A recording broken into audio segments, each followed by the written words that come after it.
देखो, a striped zebra, a dog black in color, all the boys, the spotted puppy, right? These are all noun phrases. And I have given you four examples, right? Now there is difference between these two sets of noun phrases, right? Now the examples I have given you all have post modifiers in them, right? The examples of noun phrases I have given you have post modifiers in them, but some of you, probably one of your friends, has given the examples. I have quoted them: a striped zebra, a dog black in color, all the boys, the spotted puppy. All these are also noun phrases but without post modifiers, right? Now let me explain. The students of our school, I am talking about post modifier. The students of our school, prepositional phrase. It refers to students.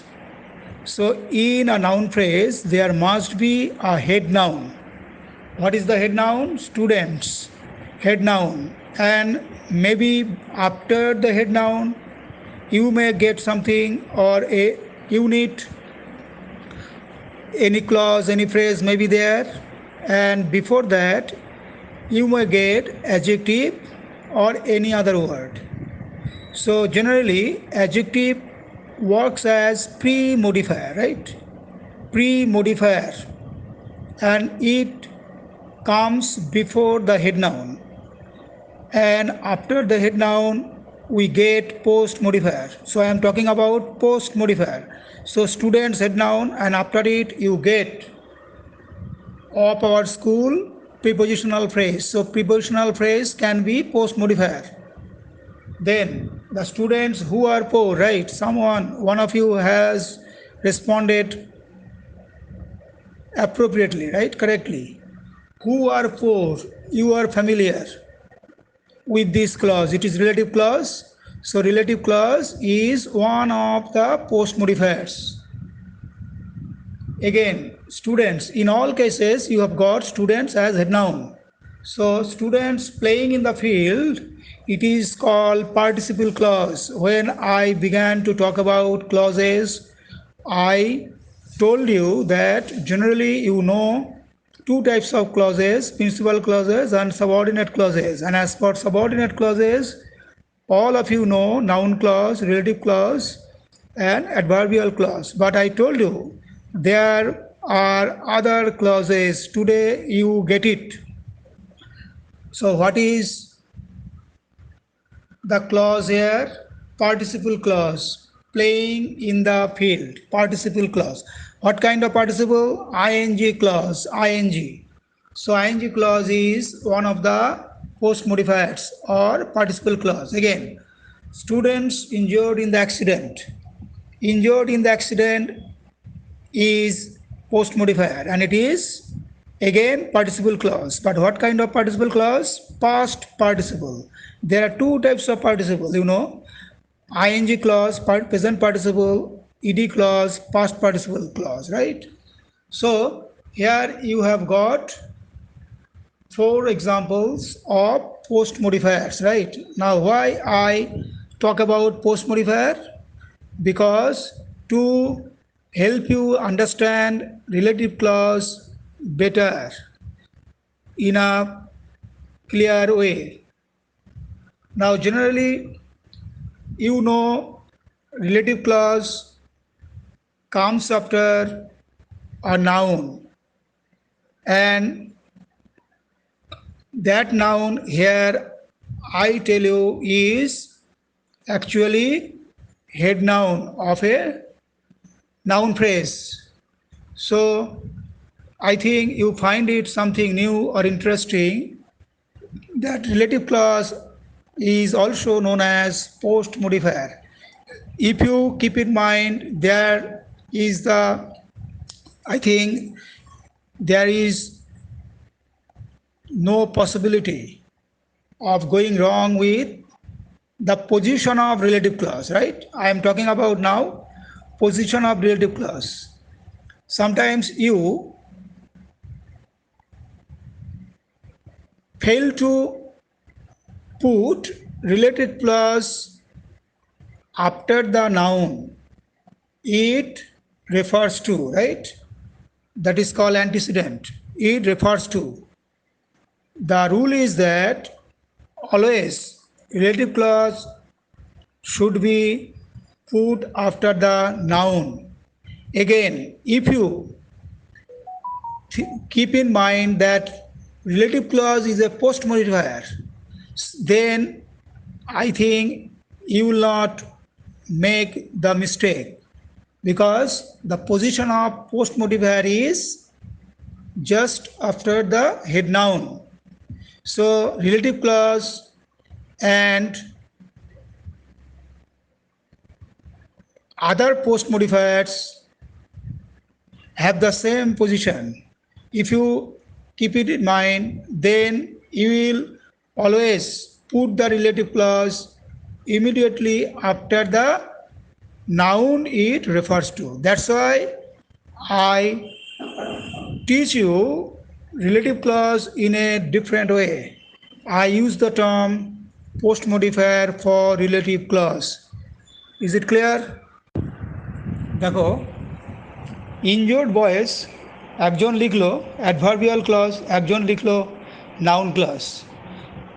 তোমাদের আমি এটা নিয়ে আলোচনা করব, কিন্তু তোমার class 9-এ এইটুকু, এটা প্রায় তোমাদের বছরের শেষের দিকে, এটা হচ্ছে সেপ্টেম্বর মাস, এগুলো অনেকভাবেই অনেক ক্লাসে অনেক স্যার আলোচনা করেছেন। বলতে পারো আমি এটা রিপিট করছি বা আমার মতো করে তোমাদেরকে বুঝতে সাহায্য করছি, তাই তো?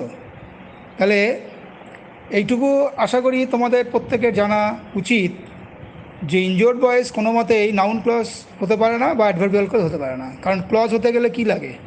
সাবজেক্ট লাগে, ভার্ব লাগে, এর মধ্যে আছে, তাহলে আদৌ এটা ক্লজ নয়। তাহলে ইনজোর্ড ভয়েস কি? এটা একটা ফ্রেজ। কি ফ্রেজ? Noun phrase. কী করে নাউন ফ্রেজ হলো? বয়েজ হেড নাউন, ইনজোর্ড কি বলেছি, নাউনের আগে যদি কোনো অ্যাডজেক্টিভের মতো কেউ কোনো ওয়ার্ড থাকে বা কাজ করে, সাধারণত সেটাই হয় সাধারণত প্রি মডিফায়ার। তাহলে ইনজোর্ড ভয়েস এটা একটা noun phrase with pre modifier. The boys injured in the accident, এর মধ্যে কোনো ক্লজ আছে? প্রশ্ন নিশ্চয়ই। আজকে তোমরা প্রথম শুনলে, আগে জানতে না, সেই ক্ষেত্রে বলবো এটাই স্বাভাবিক, তোমরা বলবে যে এর মধ্যে ক্লজ নেই। কিন্তু আজকে নতুন দুটো ক্লজের নাম শুনেছ, বা মূলত একটা ক্লজের নাম শুনেছ, তার দুটো ভাগ। কি? Participle clause. পার্টিসিপল ক্লজ ক প্রকার? দু প্রকার। কী কী? ING clause, ED clause. তাহলে এখানে দেখো, দ্য বয়েজ হেড নাউন, এর পোস্ট মডিফায়ার হচ্ছে ইনজোর্ড ইন দ্য অ্যাক্সিডেন্ট, এটা একটা ইডি ক্লজ। কিন্তু মনে রাখবে, ইডি ক্লজ বা আইএনজি ক্লজ এটা হচ্ছে নন ফাইনাইট ক্লজ। মানে কি? Subordinate clause. Relative clause, noun clause বা অ্যাডভার্বিয়াল ক্লজের মতো নয়। রিলেটিভ ক্লজ, নাউন ক্লজ বা অ্যাডভার্বিয়াল ক্লজের ভার্বগুলো সবসময় ফাইনাইট হয়। ফাইনাইট মানে কি? কোনো ফিনিশড অ্যাকশান বোঝায়। অর্থাৎ ভার্বের ফর্ম তো তোমরা জানো, base form, S form, past form, past participle ING. তাহলে যদি শুধু পাস্ট পার্টিসিপল বা আইএনজি থাকে, সেটাকে দিয়ে যদি কোনো দেখতে পাও যে এর মধ্যে ক্লজের পটেনশিয়াল আছে। ক্লজের পটেনশিয়াল মানে কি? এখনই বোঝাবো, ভালো করে বোঝো, মন দিয়ে শোনো। আইএনজি ক্লজ বা ইডি ক্লজ বা আইএনজি এই পার্টকে বা ইডি এই পার্টকে আমি ক্লজ বললাম, নতুন আজকে শুনলে নিশ্চয়ই সবাই। কেন ক্লজ বলছি? কারণ এটা রিলেটিভ ক্লজ, অ্যাডভার্বিয়াল ক্লজ বা নাউন ক্লজের মতো ক্লজ নয়। কেন? এর মধ্যে কোনো ফাইনাইট ভার্ব নেই। রিলেটিভ ক্লজ, নাউন ক্লজ বা অ্যাডভার্বিয়াল ক্লজ, এই যে সাবঅর্ডিনেট ক্লজ, এদের সবসময় একটা করে ফাইনাইট ভার্ব থাকে কমপক্ষে। কিন্তু নন ফাইনাইট ক্লজ অর্থাৎ আইএনজি এবং ইডি পার্টিসিপল যেটা বুঝি আমরা, তাকে আমরা ক্লজ বলছি কেন? কারণ একে তুমি যে কোনো একটা সাবঅর্ডিনেট ক্লজে কনভার্ট করতে পারবে। এই ক্ষেত্রে দেখো আইএনজি ক্লজ বা ইডি ক্লজ এর দুটো পরিচয়। আমি কি বললাম? এটা একটা নন ফাইনাইট ক্লজ অর্থাৎ আইএনজি ক্লজ বা ইডি ক্লজ, আবার বললাম এটা post modifier. Is it clear? এবার দেখো রিলেটিভ ক্লজ এর সঙ্গে এর সিমিলারিটি কি? রিলেটিভ ক্লজের অপর নাম আজকে তোমরা শুনলে বা আগের দিনও বলেছিলাম post modifier.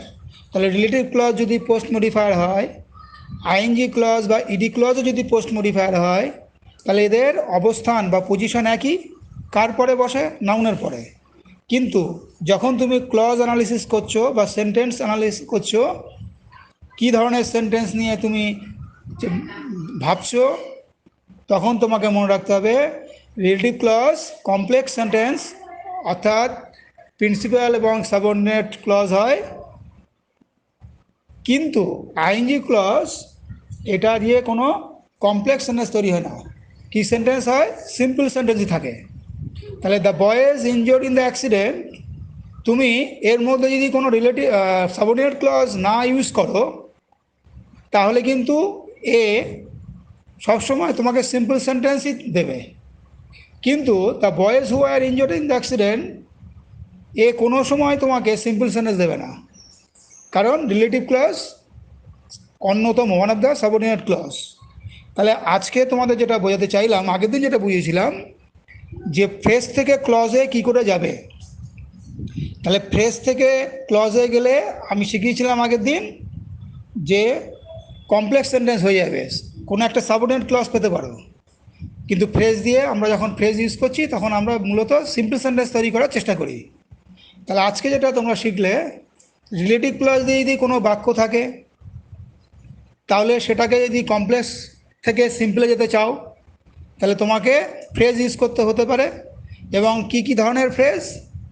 Post modifier use করতে হতে পারে সেই ফ্রেজে, যার অনেকগুলো পোস্ট মডিফায়ারের মধ্যে একটা হচ্ছে আইএনজি বা ইডি ক্লজ।